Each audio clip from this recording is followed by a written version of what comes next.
Hello dears, I am Uma Raman Pathak. Mechatronics का ये हमारा दूसरा लेक्चर है। आइए इस लेक्चर में समझते हैं कि मेगाट्रॉनिक्स की एडवांटेजेस और डिसएडवांटेजेस क्या हैं, इसके एप्लीकेशंस क्या हैं, इसके ऑब्जेक्टिव्स क्या हैं, स्कोप क्या हैं। क्योंकि हमने पिछले लेक्चर में पहले ही डिफाइन कर दिया कि मेगाट्रॉनिक्स है क्या और इसके जो एम है वो क्या है। तो यहाँ पे डिटेल में समझते हैं थोड़ा सा कि इसके फ़ायदे क्या हैं, एडवांटेजेस क्या हैं, इसके डिसएडवांटेजेस क्या, नुकसान है, क्या प्रॉब्लम्स है इसमें, एप्लीकेशंस, एरियाज ऑफ एप्लीकेशंस कहाँ कहाँ है, कहाँ कहाँ इसको यूज़ कर सकते हैं। बहुत सारे प्रोडक्ट्स आपने देख रखे हैं, क्योंकि आज जो है वो एक सिंगल डिसिप्लिन की इंजीनियरिंग बहुत कम देखने को मिलती है और जितने भी प्रोडक्ट आते हैं वो मल्टी डिसिप्लिन्स के होते हैं। मतलब कई सारे इंजीनियरिंग ब्रांचेस को मिक्स करके कोई चीज़ बनाई जाती है। तो ज़्यादातर इसलिए जो है ये सिनर्जिस्टिक कॉम्बिनेशन है। कुल मिला के ये समझ लीजिए कि जो मेगाट्रॉनिक्स है वो synergistic combination of engineering disciplines है। कई सारी इंजीनियरिंग डिसिप्लिन को आपस में कंबाइन करके और एक काफ़ी रिलायबल और काफ़ी बेटर क्वालिटी का प्रोडक्ट जब प्रोड्यूस करते हैं तो उसी को क्या कहते हैं, उसी को सिनर्जिस्टिक कॉम्बिनेशन कहते हैं। और मेगाट्रॉनिक्स उसका एक एग्जाम्पल है। मैंने पिछले लेक्चर में आपको समझाया था जैसे कि मैकेनिक्स प्लस इलेक्ट्रॉनिक्स और कई सारे ब्रांचेस जैसे आर्टिफिशियल इंटेलिजेंस, इलेक्ट्रिकल, इन सब को मिलाकर एक नया सिस्टम डिजाइन करते हैं। तो ये सब क्या किसके अंदर में आता है, ये आता है सिनर्जिस्टिक कॉम्बिनेशन के अंतर्गत। और इसी का एक पार्ट है मेगाट्रॉनिक्स, मैकेनिकल प्लस या मैकेनिक्स प्लस इलेक्ट्रॉनिक्स। और mechanics plus electronics very initial definition थी। बाद के डेफिनेशन में कहा गया it is the combination of multi disciplines of engineering like mechanics plus electronics plus electrical plus computer science plus information technology plus artificial intelligence. मतलब बहुत सारी energy branches को, बहुत सारी इंजीनियरिंग ब्रांचेस को आपस में कंबाइन करके एक जो है जब प्रोडक्ट डिजाइन करते हैं जो कि क्या हो, काफ़ी इफेक्टिव हो, इंडिविजुअल ब्रांचेस के प्रोडक्ट से और ज़्यादा रिलायबल हो, तो उस प्रोडक्ट को कहते हैं कि ये जो है मेगाट्रॉनिक का प्रोडक्ट है और इस इंजीनियरिंग सिस्टम को ही मेगाट्रॉनिक कहते हैं। आइए समझते हैं कि एडवांटेज क्या है मेगाट्रॉनिक्स के। जैसे कि आपको पता है कि ये मल्टी डिसिप्लिन्स कॉम्बिनेशन है, मल्टी डिसिप्लिन्स या मल्टी ब्रांच कॉम्बिनेशन है, इसीलिए जो इसका प्रोडक्ट होगा वो जो है क्वालिटी ज़्यादा होगी उसकी। अगर केवल मैकेनिकल को लगाकर एक प्रोडक्ट डिजाइन किया गया और उसमें कुछ चीज़ें मैकेनिकल की है, अगर कहीं ज़रूरत है इलेक्ट्रिकल की तो उसको भी लगा दिया, इलेक्ट्रॉनिक्स की ज़रूरत है तो लगा दिया, तो इस तरह से जब कोई प्रोडक्ट डिजाइन होगा तो उसकी क्वालिटी बहुत अच्छी होगी। जैसे कि आप समझिए पहले आपकी जो मोटरसाइकिल आती थी, बाइसाइकिल या मोटरसाइकिल जो आती थी, उसमें प्योर मैकेनिकल में सारे पार्ट्स होते थे और सेल्फ स्टार्ट नहीं होता था, वो पैडल या किक मार के स्टार्ट करते थे, वो मैकेनिकल सिस्टम था। आज हमने उसमें क्या कर दिया है, सेल्फ बांध दिया। सेल्फ वाला पार्ट जो है वो इलेक्ट्रॉनिक्स का पार्ट है। तो फिर क्या हो गया, अब यहाँ पर दो सिस्टम यूज हुआ है, कुछ पार्ट मैकेनिकल का है, कुछ पार्ट इलेक्ट्रॉनिक्स का है। तो इस तरह से कह सकते हैं कि यहाँ पे मैकेट्रॉनिक सिस्टम यूज हुआ है। इसी तरह से कई जगह पर आप देखते होंगे कि विशुद्ध रूप से मैकेनिकल की डिवाइस में कोई इलेक्ट्रिकल का पार्ट लगा है, कोई इलेक्ट्रॉनिक्स का पार्ट लगा है, और इस वजह से उस इंस्ट्रूमेंट की या उस टूल की या उस मोटर की या उस मशीन की जो है क्वालिटी इंप्रूव हुई है, वो ज़्यादा इफेक्टिव हो गया, ज़्यादा रिलायबल हो गया है। तो ये सारा कुछ मेगाट्रॉनिक्स में आता है। तो सबसे पहले एडवांटेज क्या है कि जो प्रोडक्ट होंगे वो क्या होंगे, गुड क्वालिटी के होंगे, साथ ही साथ कॉस्ट इफेक्टिव होंगे। मतलब इंडिविजुअल अगर देख के बनाया जाता और पहले यहाँ प्रोसेस कराया जाता फिर वहाँ, तो ज़्यादा कॉस्ट लगता, उसके रिस्पेक्ट में थोड़ा सा कॉस्ट इफेक्टिव है, लेकिन ओवरऑल इसका दाम ज़्यादा होगा, ये पक्का है। ठीक है, आपको पता है कि जो है जो किक वाली गाड़ियाँ हैं वो थोड़ी सस्ती आती हैं और सेल्फ वाली 10,000 रिस्पेक्टिवली महंगी आती हैं। तो ये कह सकते हैं कि कॉस्ट इफेक्टिव होगा और वेरी गुड क्वालिटी का होगा। क्वालिटी बहुत बेहतर होगी, क्योंकि मैंने शुरुआत में ही बताया था कि जब मल्टी डिसिप्लिन ब्रांचेस का कम्बिनेशन बना के सिनर्जिस्टिक कॉम्बिनेशन बनाते हैं तब जो है उसी समय जो है क्वालिटी बेटर करना हमारा ऑब्जेक्टिव होता है, मोर इफेक्टिवनेस लाना हमारा ऑब्जेक्टिव होता है। तो यहाँ पे क्वालिटी काफ़ी बेहतर होगी। दूसरा है the performance characteristic of mechatronics products are such which are otherwise very difficult to achieve without the synergistic combination.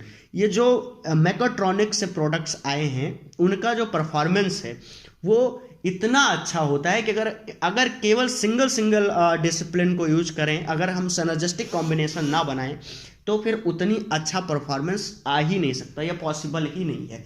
मतलब कि जब दोनों डिसिप्लिन, दो या दो से ज़्यादा डिसिप्लिन को मिक्स करके कोई प्रोडक्ट बनाए हैं तब जितनी क्वालिटी है, अगर इंडिविजुअल डिसिप्लिन होती, अकेली सिंगल ब्रांच से कोई प्रोडक्ट बनाते तो उसका प्रोडक्ट का परफॉर्मेंस उतना बेहतर नहीं, कभी नहीं होता जितना कि इस सिनर्जिस्टिक कॉम्बिनेशन से आता है। सिनर्जिस्टिक का मतलब है मिक्स कर देना, कॉपरेशन या ज्वाइंट कर देना, ठीक है, तो मिला देना। तो सिनर्जिस्टिक में क्या है, दो या दो से ज़्यादा डिसिप्लिन को क्या करते हैं, कंबाइन कर लेते हैं, तो इसका परफॉर्मेंस बहुत बेहतर होगा। पहली बात तो क्वालिटी बेहतर होगी, दूसरी बात तो परफॉर्मेंस बेहतर होगा, तीसरी बात है हाई डिग्री ऑफ फ्लेक्सिबिलिटी, काफ़ी फ्लेक्सिबल जो है इससे प्रोडक्ट बनते हैं। फ्लेक्सिबिलिटी भी बेहतर होगी अगर कई सारी ब्रांचेस को मिक्स करके सिनर्जिस्टिक कॉम्बिनेशन बनाते हैं या मेकाट्रॉनिक का प्रोडक्ट बनाते हैं तब। A mechatronic product can be better than just sum of its parts.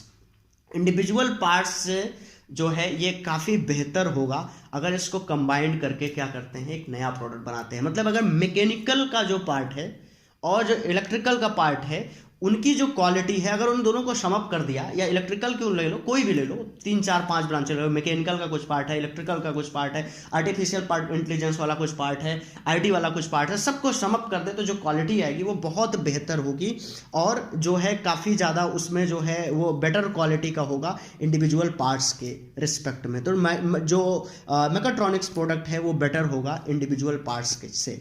और लास्ट जो है वो है greater extent of machine utilization. Machine को ज़्यादा से ज़्यादा यूटिलाइज किया जा सकता है अगर ये मल्टी डिसिप्लिनरी मशीन है, मतलब कि कई सारे डिसिप्लिन्स को मिक्स करके synergistic combination of the machines है, तो क्या कह सकते हैं कि इसका यूटिलाइजेशन भी बेहतर होगा क्योंकि सारा कुछ बेहतर हुआ। यही हमारा ऑब्जेक्टिव भी था ये सिनर्जिस्टिक कॉम्बिनेशन बनाने का या मेकाट्रॉनिक्स में आने का। अब डिसएडवांटेजेस क्या हैं ये भी समझ लीजिए। पहली बात तो कि अगर इसके डिसएडवांटेजेस में देखा जाए तो, क्योंकि देखो एक सिंगल ब्रांच का प्रोडक्ट था तब तक इसके खर्चे कम थे। अब दो दो ब्रांचेस का कॉम्बिनेशन या दो से दो ज़्यादा ब्रांचेस का कॉम्बिनेशन है तो क्या हो जाएगा, इसका एक्सपेंस ज़्यादा हो जाएगा। सपोज दैट एकदम बेसिक एग्जांपल से आपको समझाते हैं। एक ड्रिल मशीन आती है जो प्योर मैकेनिकल ड्रिल मशीन थी। पहले बचपन में तुमने लोगों ने देखा होगा, पहले अगर आप होल प्रोड्यूस कराना है कहीं पर तो एक बर्मा जिसको बोलते थे गाँव में, और एक्चुअली में उसको ड्रिल बोलते हैं, बर्मा एक फर्जी नाम है तो नहीं लेना। तो जो ड्रिल आता था उसको आते थे और हाथ से ताकत लगा लगा के होल प्रोड्यूस करते थे। वो एकदम प्योर मैकेनिकल पार्ट था, प्योर मैकेनिकल ड्रिलिंग कहते थे उसको। फिर बाद में क्या हो गया, उसके जगह पर आजकल मशीन ड्रिवन ड्रिल मशीन आती है, ठीक है, मोटर ड्रिवन ड्रिल मशीन आती है। मतलब अब उसमें मोटर लगा हुआ है। अब मोटर कौन सा पार्ट है, वो इलेक्ट्रिकल का पार्ट है। अब यहाँ पे बन गया एक मेकाट्रॉनिक्स जैसा सिस्टम या सिनर्जिस्टिक कॉम्बिनेशन बन गया। किस ब्रांच का, जो ड्रिल है, जो ड्रिल बिट है वो मैकेनिकल का पार्ट है, जो मोटर लगा है वो इलेक्ट्रिकल का पार्ट है। तो दोनों का मिक्सचर करके जो अब मोटर ड्रिवन ड्रिल बना है, ये कैसा है, ये मेकाट्रॉनिक्स का एग्जाम्पल है। तो इस तरह से जो पहले ड्रिल बिट आता था जिसको हाथ से घुमा घुमा के ताकत लगा के छेद करते थे, उसके रिस्पेक्ट में ये मोटर ड्रिवन ड्रिल जो है ये काफ़ी महंगा है। तो ये अंतर हो गया, लेकिन प्रोडक्ट की क्वालिटी जल्द अच्छी हो गई, टाइम कम लग रहा है, सब कुछ बेहतर हुआ, लेकिन एक चीज़ हुआ कि ये प्रोडक्ट जो है महंगा हो गया। तो ये कह सकते हैं कि मेकाट्रॉनिक्स के जो प्रोडक्ट हैं वो क्या हो जाएंगे, महंगे होंगे। It is expensive to incorporate mechatronics approach to an existing old system. जो पहला पुराना वाला ओल्ड सिस्टम था उसके रिस्पेक्ट में मेकाट्रॉनिक अप्रोच जो है वो क्या हो जाएगी, महंगी हो जाएगी। अगला पॉइंट है imperative to have knowledge different engineering field for design and implementation। ये पॉइंट बहुत ही इंपॉर्टेंट है, इसको हाईलाइट कर लीजिएगा। बहुत ही इंपॉर्टेंट है कि अब जो ये मल्टी डिसिप्लिनरी या कह सकते हैं सिनर्जिस्टिक कॉम्बिनेशंस के प्रोडक्ट आ रहे हैं, इसको बनाने के लिए जो भी डिज़ाइनर है या जो भी इसको बनाने वाला इंजीनियर है वो केवल सिंगल ब्रांच का नॉलेज रख के काम नहीं चल सकता। उसको मल्टी डिसिप्लिन का नॉलेज होना चाहिए। मतलब उसको एक से ज़्यादा या कई सारी ब्रांचेस का अगर नॉलेज होगा तो वो बड़े आसानी से इसको क्या कर सकता है, बना सकता है और इसका इम्प्लीमेंटेशन कर सकता है। सपोज दैट कि जो पहले ड्रिल बिट आता था जिसको हाथ से लगा के घुमाते थे, उसको बनाने के लिए केवल मैकेनिकल में एकदम से आपको अगर दो चीज़ें आती हैं, फाउंड्री और ब्लैक स्मिथी जैसी शॉप, तो आप उससे बना सकते हैं बड़े आराम से, ठीक है। और आपको जो लेथ मशीन आती है, जो सेंट्रल लेथ आती है, उस पर काम करना आता है तो आप ड्रिल बिट बना सकते हैं। लेकिन आज के टाइम में उसमें एक लगा है मोटर, जो इलेक्ट्रिकल मोटर है, इसलिए आपको दो ब्रांचेस का ठीक ठाक नॉलेज होना चाहिए, एक मैकेनिकल का और एक इलेक्ट्रिकल का। नहीं तो आप मैकेनिकल का प्रोडक्ट बना देंगे तो फिर उसको उस पर कैसे लगाया जाएगा, मोटर कैसे फिट किया जाएगा, इसके बारे में तो फिर पूरा प्रोडक्ट क्या हो जाएगा, बेहतर नहीं रह जाएगा। तो इसलिए आपको उसमें इन्वॉल्व सारी ब्रांचेस की जानकारी होनी चाहिए। इसीलिए इसमें लिखा है कि इसको imperative to have knowledge of different engineering fields to design and implementation. जो भी टूल, मशीन या मोटर कुछ भी बना रहे हैं, उसको बनाने के लिए क्या है, मल्टी डिसिप्लिन का आपको नॉलेज होना चाहिए। पहले तो एक ही डिसिप्लिन की नॉलेज होती तब भी चल जाता, लेकिन अब क्योंकि मैकाट्रॉनिक जो कि एडवांस वर्जन है टेक्नोलॉजी का, या कह सकते हैं सिनर्जिस्टिक कॉम्बिनेशन बनाने के लिए आपको कई सारी ब्रांचेस के बारे में नॉलेज होना चाहिए। अगर आप एक सिंगल ब्रांच में अच्छे हैं तब भी आप इस तरह के प्रोडक्ट्स नहीं बना सकते, क्योंकि अब जो प्रोडक्ट्स आ रहे हैं उसमें कई सारी ब्रांचेस का इन्वॉल्वमेंट है। जैसे आप देखिए कि नॉर्मल बाइक, जो पहले नॉर्मल बाइक आती थी उसमें ज़्यादातर मैकेनिकल पार्ट होते थे, कहीं पर कोई मोटर, कोई इलेक्ट्रिक मोटर, ये सब कुछ नहीं लगा होता था। लेकिन अब क्या है, सेल्फ लगा है। अब सेल्फ क्या है, वो इलेक्ट्रॉनिक्स का पार्ट है, वहाँ पे जो है जो स्टार्टिंग टॉर्क है वो सेल्फ के माध्यम से दिया जा रहा है। अब सेल्फ को मेंटेन करने के लिए, सेल्फ को लगाने के लिए आपको इतना तो नॉलेज होना चाहिए ईसी का, कि कम से कम आप बेसिकली आप मैकेनिकल इंजीनियर हैं, लेकिन आपको ईसी का, इलेक्ट्रॉनिक्स का इतना तो नॉलेज होना चाहिए कि भाई सेल्फ कैसे लगाएंगे, कैसे इसको अपने जो है इस पुली पे अटैच करेंगे, जो कि फ्लाई व्हील है उस पर कैसे अटैच करेंगे कि इसको स्टार्टिंग टॉर्क मिल सके, क्योंकि फ्लाई व्हील को ही रोटेट करता है जो आपका ये लगा होता है। पहले यही काम हम किक मार के करते थे, स्टार्टिंग टॉर्क दे देते थे। ठीक है, जिस दिन मैंने आप लोगों को आईसी इंजन पढ़ाया था, मैंने बताया था कि जब तक पावर स्ट्रोक नहीं आ जाता तब तक आपको फ्लाई व्हील को घुमाना ही है। ठीक है, और वो किसी तरह से घुमा लो आप, चाहे वो किक मार के घुमा लो। आपने पहले वाला जो टेम्पो आता था उसको देखा होगा, उसमें रस्सी बांध के वो फ्लाई व्हील को खींच देते थे, तो उसमें स्टार्टिंग टॉर्क उस तरह से देते। वही काम आजकल ये जो सेल्फ वाला सिस्टम है ये करता है, लेकिन ये इलेक्ट्रॉनिक्स का पार्ट है, तो इसका नॉलेज होना चाहिए आज के टाइम्स में। तो जहां पर दो ब्रांचेस के कॉम्बिनेशन यूज किए गए हैं, वहां हर एक जगह पर अब आपको मल्टी ब्रांच का नॉलेज होना चाहिए, मल्टी डिसिप्लिन का नॉलेज होना चाहिए। दूसरा पॉइंट ये लिखा, तो ये एक कह सकते हैं कि ये एक तो कॉस्ट इसकी ज़्यादा हो गई, दूसरा जिस बंदे को केवल एक ब्रांच की नॉलेज है वो यहाँ काम नहीं कर सकता, तो ये इसकी डिसएडवांटेज में आप लिख सकते हैं। अगला है specific problems for various system will have to address separately and properly. अब देखो, पहले जो था, पहला वो पेवर एक डिसिप्लिन का प्रोडक्ट हुआ करता था, जो पहले ओल्ड टाइम में चलता था। अगर कोई चीज़ मैकेनिकल का प्रोडक्ट है तो उसमें मैकेनिकल के ही सारे पार्ट्स लगे होते थे और कोई ब्रांच का पार्ट नहीं लगा होता था। लेकिन आज ऐसा नहीं है, क्योंकि अब टेक्नोलॉजी काफ़ी बेहतर हो गई, हमें बहुत ही कम टाइम में काफ़ी बेहतर परफॉर्मेंस देनी होती है, तो अब कई सारी ब्रांचेस के पार्ट्स लगा लगा के चीज़ों को सुधार लिया गया है, मतलब बेहतर कर दिया गया है, उसको क्या कर दिया गया है, रिलायबल कर दिया गया है, मोर इफेक्टिव बना दिया गया है। और इस कंडीशन में क्या है कि किसी स्पेसिफिक प्रॉब्लम की कंडीशन में आपको पार्ट जो अलग अलग पार्ट हैं उनकी जो प्रॉब्लम्स है उसको सेपरेटली जो है इंडिकेट करना होगा और फिर उनको रिजॉल्व भी प्रॉपरली करना होगा। मान लीजिए कि मैकेनिकल पार्ट है, उसी में इलेक्ट्रिकल का पार्ट लगा है, उसी में आईटी का पार्ट लगा है, उसी में आर्टिफिशियल इंटेलिजेंस का पार्ट लगा है, तो प्रॉब्लम अगर कहीं आई तो आपको इतना नॉलेज होना चाहिए कि कहाँ प्रॉब्लम आई। हो सकता है आप मैकेनिकल के जानकार हो, लेकिन आर्टिफिशियल इंटेलिजेंस में प्रॉब्लम आई तो आपको इतना नॉलेज होना चाहिए कि उस प्रॉब्लम को पहले इंडिकेट करें, फिर उसको इंडिकेट करके फिर उसको रिजॉल्व करें, इतना सब कुछ होना चाहिए। तो हर एक पार्ट की जो प्रॉब्लम्स हैं उसको सेपरेटली आपको पता करना होगा, एड्रेस करना होगा और फिर उसके बाद उसको प्रॉपरली रिजॉल्व करना होगा, ये भी बात हो सकता है। और high initial cost of the system, क्योंकि अब जो है मल्टी डिसिप्लिन के प्रोडक्ट हैं ये, तो इनका इनिशियल कास्ट भी ज़्यादा होगा। ये तो सीधे से एग्जांपल से मैंने बताया आपको कि किक वाली गाड़ी 10,000 सस्ती आती है और सेल्फ वाली गाड़ी 10,000 महंगी आती है। या जो पहले वाला जो आपका ड्रिल आता था, एकदम ड्रिल बिट सीधे जो ताकत लगा के घुमा के मांसपेशियों का ताकत लगा के उससे होल प्रोड्यूस करते थे, उसके रिस्पेक्टिवली अब जो मोटर ड्रिवन ड्रिल आता है ये काफ़ी महंगा आता है, क्योंकि इसमें मोटर का कास्ट भी इंक्लूडेड है। अब आइए समझते हैं कि इसका एप्लीकेशन कहाँ पे है।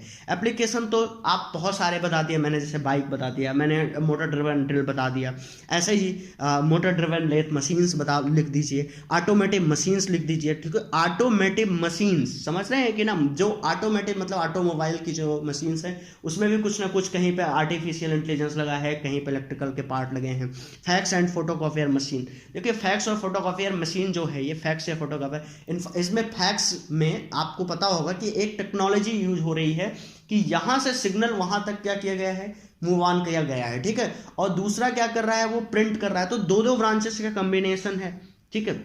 एक तो वो प्रिंटिंग वाला जो काम कर रहा है वो तो एक तरह से मैनुअल टाइप का काम है, लेकिन सिग्नल यहाँ से वहाँ तक जो है मूव करके गया है, ठीक है। इसमें क्या है, इंफॉर्मेशन सेंडिंग हुई है। तो दो ब्रांचेस का कॉम्बिनेशन है, या दो से ज़्यादा ब्रांचेस का कॉम्बिनेशन है। Elevator control, air conditioner. Elevator में देखिए जो ये स्वचालित सीढ़ियाँ होती हैं, ये सीढ़ियाँ तो मैकेनिकल का पार्ट हैं, लेकिन इसको चलाने के लिए इसके पीछे पूरी जो संरचना है इलेक्ट्रिकल और इलेक्ट्रॉनिक्स की है, ठीक है। तो और प्लस इसको कंट्रोल के लिए एक जो कंट्रोल सिस्टम लगा है। तो ये सारा सिस्टम कई सारी मल्टी ब्रांचेस को मिला के बनाया गया है। फ्लेक्सिबल मैन्युफैक्चरिंग सिस्टम हो गया, integrated circuit manufacturing system, IC सुना होगा, ये आईसी इंजन नहीं है, इंटीग्रेटेड सर्किट वाला है।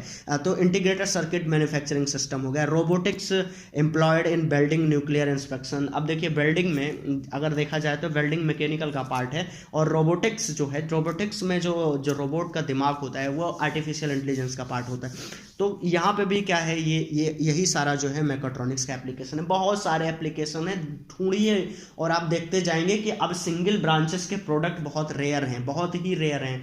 सिंगल डिसिप्लिन जिसमें मैकेनिकल लगा हो, सिर्फ मैकेनिकल लगा हो, जिसमें सिविल लगा हो, सिर्फ सिविल लगा हो, ऐसे प्रोडक्ट बहुत ही रेयर हैं। अब मल्टी डिसिप्लिन के ही प्रोडक्ट आते हैं, मल्टी डिसिप्लिन की ही डिजाइंस होती हैं, ठीक है। ज़्यादातर चीज़ें में मल्टी डिसिप्लिन की ज़रूरत होने लगी है, और अब ज़्यादातर कंपनीज भी ऐसे लोगों को ही हायर करते हैं जिनको एक से ज़्यादा ब्रांचेस की कम से कम नॉलेज हो, क्योंकि प्रोडक्ट ही वैसे हैं। एक सिंगल बार आपने कह दिया हमें मैकेनिकल तो बहुत अच्छा से आता है, लेकिन अब इस गाड़ी में जब किक लगाया जाएगा, इसमें हम जो है सेल्फ नहीं लगवाएंगे, तो फिर क्यों रखेगी आपको वो गाड़ी, ठीक है। तो इस तरह से प्रॉब्लम, क्योंकि अब जो मार्केट की डिमांड है वो यही है। अब तो मार्केट की डिमांड यहाँ तक है कि वो लोग चाहते हैं कि आपको मार्केटिंग भी आए।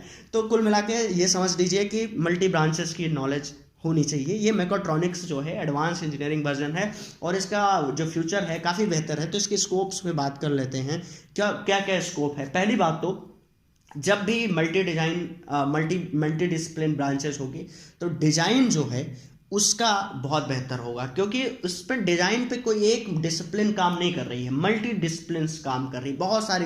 अब आपके पास एक ब्रॉडर एरिया है, अभी तक आप मैकेनिकल के एक छोटे से एरिया में काम कर रहे थे, मतलब छोटा नहीं है, मैकेनिकल अपने आप में बड़ा है, लेकिन अब जब आपके पास संपूर्ण इंजीनियरिंग, सारी साइंस, सब कुछ दे दिया गया, जो मर्जी शो करो, ठीक है, लेकिन बेहतर प्रोडक्ट चाहिए। तो आपको मन कर रहे हैं, आप मैकेनिकल लगा रहे हो, आप मन कर रहा है इलेक्ट्रिकल लगा रहे हो, आपका मन कर रहा है इलेक्ट्रॉनिक्स लगा रहे हो, मन कर रहा है आर्टिफिशियल इंटेलिजेंस लगा रहे हो, जो मर्जी आप लगाओ, बस हमें क्वालिटी बेटर चाहिए। तो कुल मिला के यहाँ पर जो बेटर डिजाइन है वो बहुत बेहतर होता है, क्योंकि इसमें जो है हर तरह की चीज़ों को कंसिडर कर लिया जाता है, तो डिजाइन बेटर होता है। फिर प्रोसेस प्लानिंग भी काफ़ी बेहतर होगी। प्लानिंग तो जनरल सी बात है, अगर मल्टी डिसिप्लिन है तो प्लानिंग तो बेहतर की ही गई होगी। रिलायबिलिटी अच्छी होती है, तो बार बार हम जब मैकाट्रॉनिक्स शुरू किए तब से ही बता रहे हैं कि काफ़ी रिलायबल होते हैं। क्वालिटी ओरिएंटेड मैन्युफैक्चरिंग होती है, ठीक है। हमारा पर्पज ही यही था, इसीलिए तो हमने इतना लेथन फैलाया, इतना सारा कुछ मल्टी डिसिप्लिन बनाया ही है कि क्योंकि क्वालिटी बेहतर हो, रिलायबल हो, और इंटेलिजेंट प्रोसेस कंट्रोल भी होता है। प्रोसेस जो है अब वो मैनुअल तरीके से कंट्रोल नहीं होता, अब इंटेलिजेंस जो है आर्टिफिशियल इंटेलिजेंस का यूज हो सकता है इसमें, तो इसलिए इंटेलिजेंट प्रोसेस कंट्रोल किया गया है। अब ऑब्जेक्टिव क्या है मैकाट्रॉनिक्स का, ये भी देख लीजिए। क्या, ये तो बार बार वही सारी चीज़ें लिखनी है। प्रोडक्ट की क्वालिटी क्या हो जाएगी, इम्प्रूव हो जाएगी। हमारा ये ऑब्जेक्टिव का मतलब क्या होता है, हमारी एम, हम क्या चाहते हैं, क्यों हमने आपसे सवाल किया what is the objective of mechatronics, mechatronics बनाया क्यों, तो आप कहोगे हम प्रोडक्ट की क्वालिटी बेहतर चाहते हैं। क्या चाहते हैं, प्रोडक्ट की क्वालिटी बेहतर। आप उससे कहेगा भाई इतना क्यों, इतना बवाला क्यों लेना आपको, मतलब मैकेनिकल में अच्छा खासा काम चल रहा था तो आपने इसमें घुसेड़ दिया, इलेक्ट्रॉनिक्स घुसेड़ दिया, आर्टिफिशियल इंटेलिजेंस घुसेड़ दिया, इलेक्ट्रिकल घुसेड़, क्यों। तो आपका जवाब होना चाहिए कि प्रोडक्ट की क्वालिटी जो है वो काफ़ी इंप्रूव हो जाती है। दूसरा क्या है, डेवलप नोवेल मैकेनिज्म, ठीक है, जो मैकेनिज्म है वो भी काफ़ी नोवेल हो जाती है, ठीक है। और डिज़ाइन न्यू प्रोडक्ट्स, जो इस एक छोटे से स्पेस या छोटे से एरिया में मैकेनिकल के, या छोटे से एरिया में सिविल के, या छोटे से एरिया में इलेक्ट्रिकल के नहीं हो पाते थे, उसके बजाय उसको एक ब्रॉडर एरिया मिला, सारी इंजीनियरिंग ब्रांचेस को आप इंक्लूड कर सकते हैं, तो कुछ नए प्रोडक्ट बेहतर क्वालिटी के आप डिजाइन कर सकते हैं। और इसी के साथ इन सब को मिलाकर आप एक नई जो है टेक्नोलॉजी भी प्रोड्यूस कर देते हैं, create new technology using novel concept. इन सब के कॉम्बिनेशन के कॉन्सेप्ट को यूज करके आप नई टेक्नोलॉजी भी जनरेट कर सकते हैं। तो ये सारा ऑब्जेक्टिव है मैकाट्रॉनिक्स का। तो आप हम उम्मीद करते हैं कि आपको काफ़ी कुछ समझ में आया होगा इसके बारे में, और इस पे जो थोड़ा बहुत है इसको आप क्या कर सकते हैं, इसके नोट्स बना सकते हैं, अपने हिसाब से प्रिपेयर कर सकते हैं। एक और पॉइंट समझ लीजिए, अगर आपसे इसी पे पूछता है फीचर्स ऑफ द मैकाट्रॉनिक्स या enlist the characteristic of the mechatronics, तब भी आपको वही लिखना है। प्रोडक्ट क्वालिटी क्या होगी, हाई होगी। काफ़ी सेफ हो जाता है इसमें, क्योंकि इसमें अब ध्यान रखा गया है, मैनुअल के बजाय काफ़ी जो है मशीन ऑपरेटेड है, इंटेलिजेंस या कंट्रोल सिस्टम लगा है, आर्टिफिशियल इंटेलिजेंस का प्रयोग हुआ है।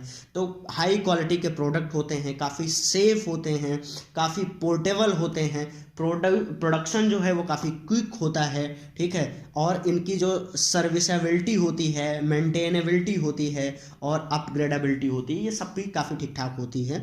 तो ये सब चीज़ें इस मैकाट्रॉनिक्स का ऑब्जेक्टिव में है। तो आप अब समझ गए होंगे और इस पे एक बेहतर नोट प्रिपेयर कर लीजिएगा। उम्मीद है कि आपको समझ में आया होगा। इसके साथ ही कमेंट में आप अपने सवाल लिख भेजिए हमको। आप अपने सवाल लिख सकते हैं, आप पूछ सकते हैं हमसे, और साथ ही साथ अपने रिव्यू इसके नीचे कमेंट में लिख सकते हैं, हमें बेहतर लगेगा। इसी के साथ धन्यवाद। जय हिंद, जय भारत।